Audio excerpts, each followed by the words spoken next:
Alright, what's up guys? So today we're going to be going over how to play against Game & Watch. This was requested by Muffin Man, so shout out to you Muffin Man. Thanks so much for commenting on the video, and thank you for the request. So we got two matches here. One is not me, and one is me.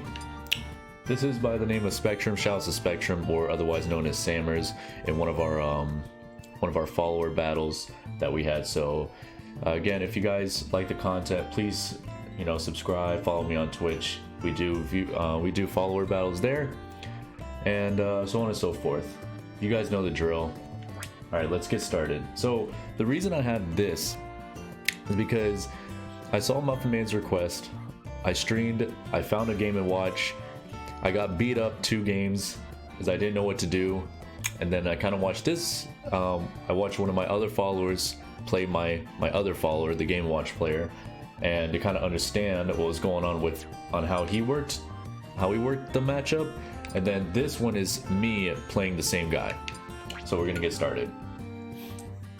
So thank you again, Spectrum or Sammers, whichever name you go by. 3, 2, 1, go!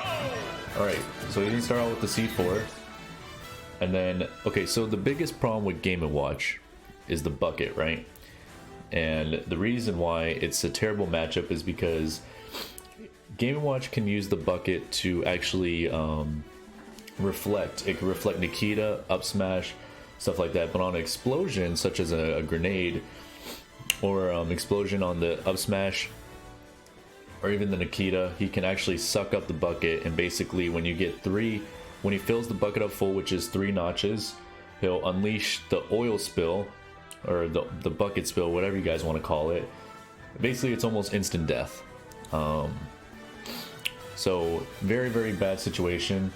A very, very tough matchup as well if the Game & Watch knows exactly what he's doing.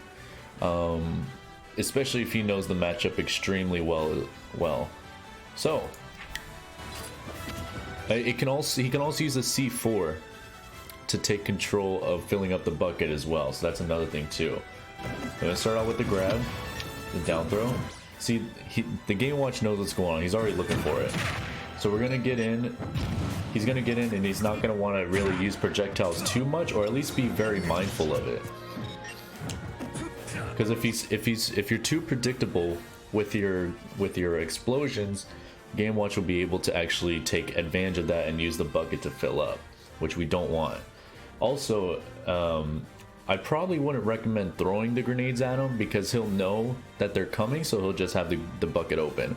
Unless you throw it immediately and he has the bucket out waiting, and in those 2.5 seconds before the grenade explodes, you can rush in and try to hit them with a dash attack or maybe a grab or something like that.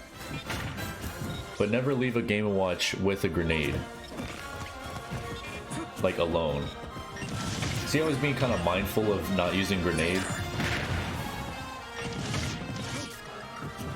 So he's staying kind of close. Game & Watch dies pretty early too, which isn't like terrible. And he predicted the Nikita. That was really, really nice of him. See how Game & Watch had the bucket out, ready to get the Nikita to reflect it, but he stops. He cancels the Nikita and then leads into an up tilt for the kill. Now that is a really, really nice play. So good stuff. Alright, he's gonna get a down tilt. He gets thrown into a neutral air. Now he's kind of keeping grenades now, but he's still being mindful of it. See how he's not really using a lot of it? We kind of don't want to use too much.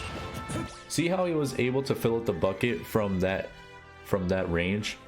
He was able to fill up the bucket when the grenade was that far away, and he's at 2 notches now.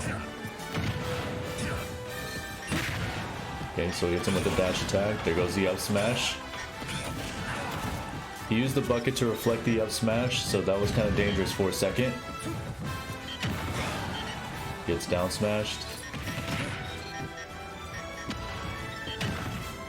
Okay, that's going to be the first stock for him. Not too bad. The Game & Watch opened up the bucket because the C4 is right above him. if Spectrum had detonated the C4, he would have filled up the bucket with that. So it was a smart play by the Game & Watch, but Spectrum knew, so he didn't do it. So good awareness. Nice down air.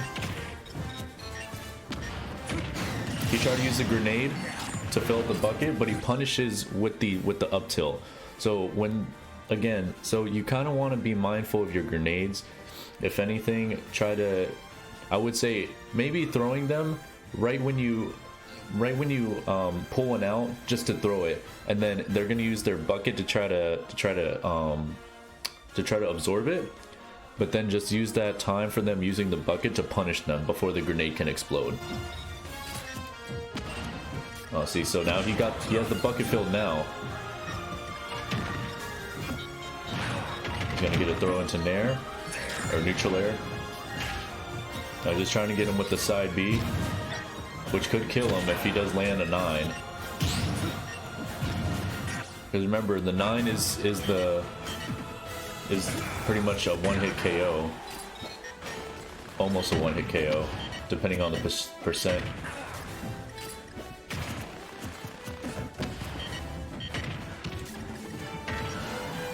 I would probably say recovering high might be better for Snake against Game & Watch, because Game & Watch's up air isn't as good as it was in the previous game. Well, in Brawl, when I played it, it would push you all the way up, kind of like Mega Man's up air.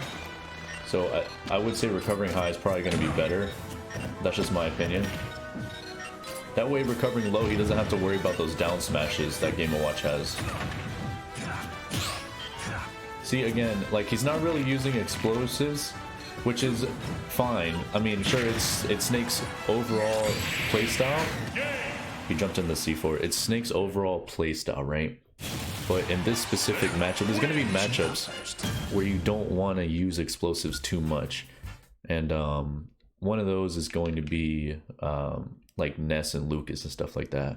And I need to find one of those, a Ness and Lucas too, to actually be able to help you guys out with that. Alright, so now that we watched that match, we're going to go ahead and watch a match with myself versus the same Game & Watch player. So I start out with the C4. One thing I like to do is just put down a C4. I love having C4s around. Some people like to not do that because they like to sticky people, but I like just having it around. That was a mistake on my end for rolling. See, I'm not trying to really use explosives too much. Now, I'm just getting beat up here because of his back airs, but no big deal. We can still come back. Again, Game & Watch dies pretty early. Okay, we're gonna go ahead and use a dash attack on him. Up smash lands. He didn't use the bucket, which is great. So that would have been bad if he did. He reflects the Nikita. So I didn't know at this moment, until at that moment that a Nikita explosion actually fills up the bucket, and it gave him 2 slots, which is incredibly cheap. So we probably don't want to do that. I'm gonna use back airs. He had enough time since he knocked me off stage to fill up the bucket with that grenade, unfortunately. So at this moment, I realized, hey, so this guy has his bucket filled up, right? So we can be careful, right? Because we don't want to get hit by this thing. But also, that means that he can't reflect anymore, right? He can't reflect, and he can't absorb anymore to fill up the bucket. So let's take advantage of this, and then just start being careful, but also we can now use our projectiles to the max. That's why I pull out the Nikita, and we get the kill. We get the first stock there. Okay, back throw into dash attack. See, now I'm more comfortable. I'm being aware because that bucket spill can happen at any time, but also I'm more comfortable with being able to actually use projectiles, as you can see. But still, you want to play patient. You don't want to be reckless, because if you leave yourself open, he could use that bucket on you. Or the spill, rather.